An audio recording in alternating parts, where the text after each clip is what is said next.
Guys, so iisipin natin itong bilog na to. Dito natin pagkakasyahin ang 4 seasons.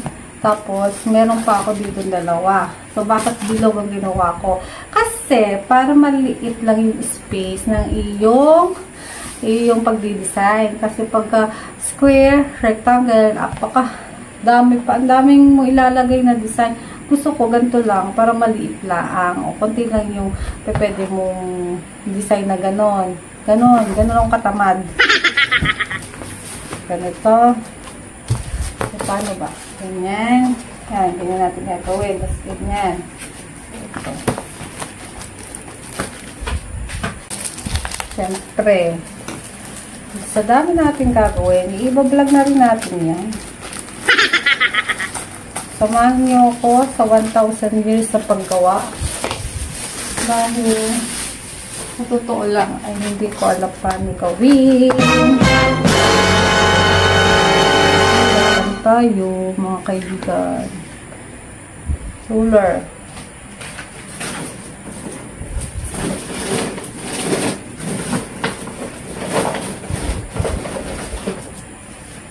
Kung hindi ako nakabili ng ruler, pero hindi pa ang ruler.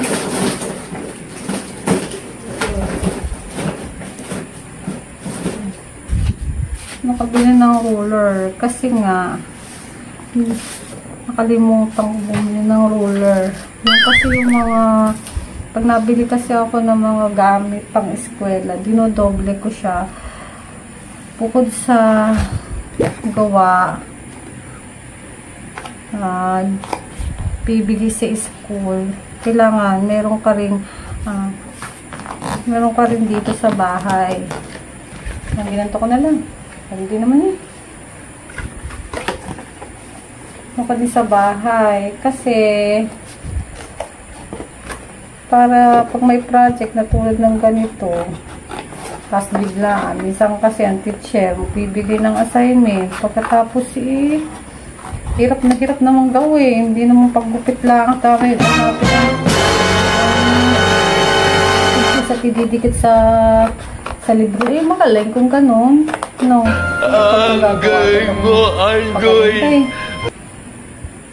Ito naman. Hindi pandalas ako ng pagkakanap ng mga materials.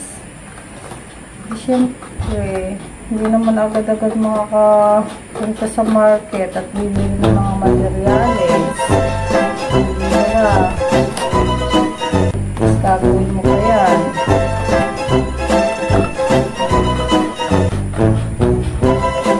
Pag ang assignment isulat na lang, natuto magsulat.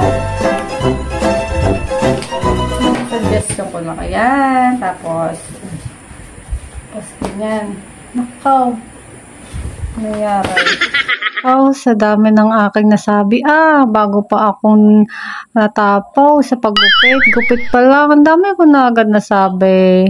Naku, ganyan talaga. Pagka nanay ka na, kakausapin mo din ang iyong sarili.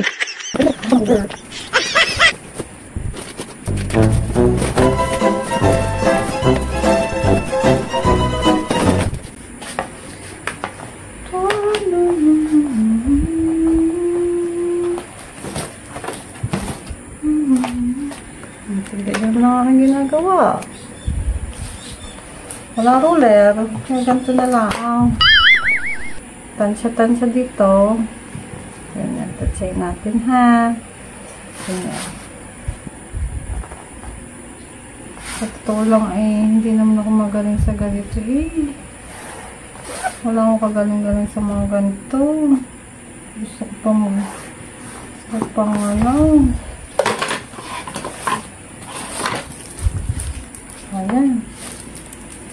Diba? Ayos. Paano natin ididikit? Ganyan.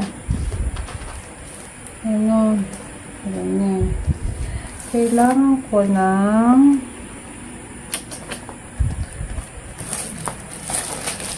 ito natin ito. Huwag ka magkakamali. Ito. maganda ito.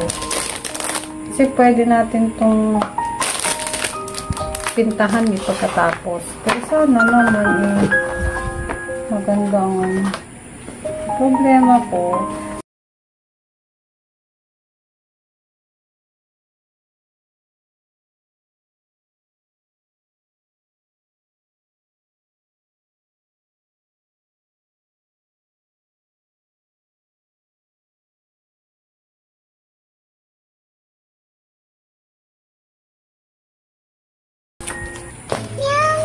Okay.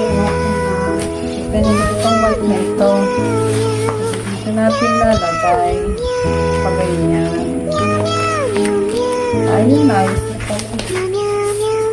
Ayan, tansya-tansya lang iyan. Tape-tape dito. Kahit hindi naman ako magaling sa pag-ganyan. Ayan, mga tansya. Meron naman ako napanood na sa YouTube kung paano gawin. Kaya lang, pagka nasa actual na, mapapaisip ka na rin yung sarili mong version. Ayan, kaya inisip ko, sige, kung anong meron sa akin dito, edi yun ang aking gamitin. Hindi na pwede yung hahanap pa ako ng iba.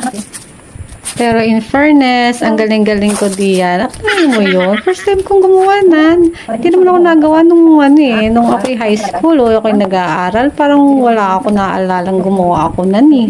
Kaya talagang yan ay pinagmamalaki kong nagawa ko yan. O, tingnan natin mamaya finished product. Maliban na lang siguro, ang inay ang gumawa na nung ako'y nag-aaral. Ganyan din.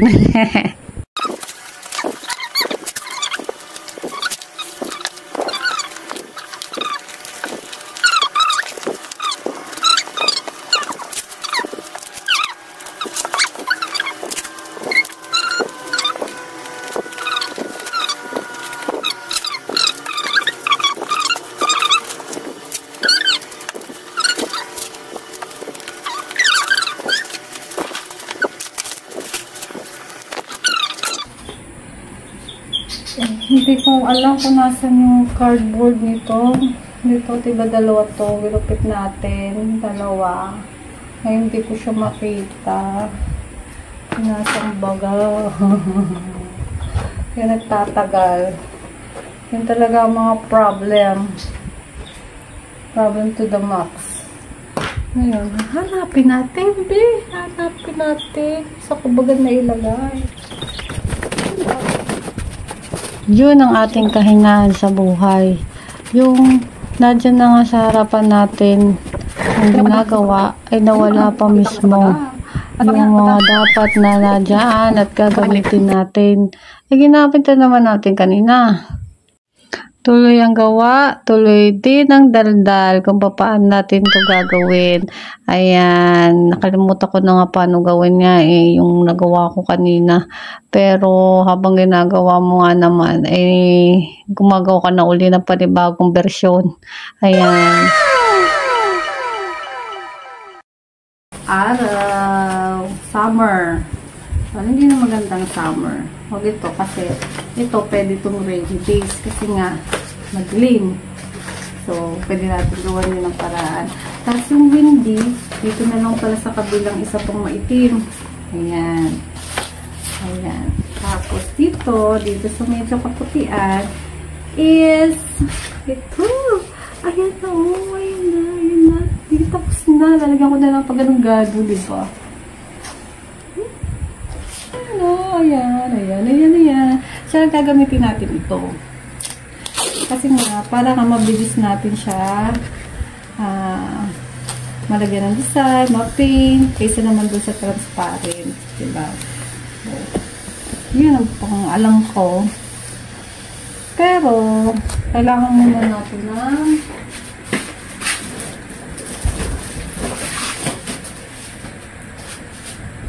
si Elmer's glue. Ang glue ng bayan. Oo, si Elmer's glue. Ano si Elmer's glue? Tagal-tagal na. Pero napakagaling niya. Siya ang pinakamagaling na glue. Pero in fairness ayos naman kung makikita ninyo, nagkakamukha na nga yung illustration board ko. Tapos mamaya lalagyan na lang ng yung pinirint ko, o di ba? Ayos yan. Kita niyo naman kung paano naman ako nakakita doon. E di ako yung masayang-masaya na at konti na lamang matatapos na ito. Face lang ng mga pinrint ko. Pero huli kong na-realize, dapat pala nilagyan ko siya ng background na color paper.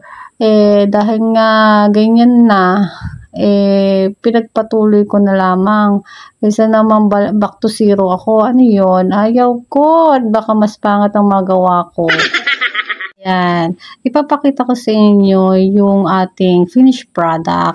Yung mga design na. Pero ngayon ay ganyan muna kasi yan pa lang ay day 1. So meron pa tayong madaming days na gagawin. Yung day 2, abangan ninyo sa akin sa susunod na video.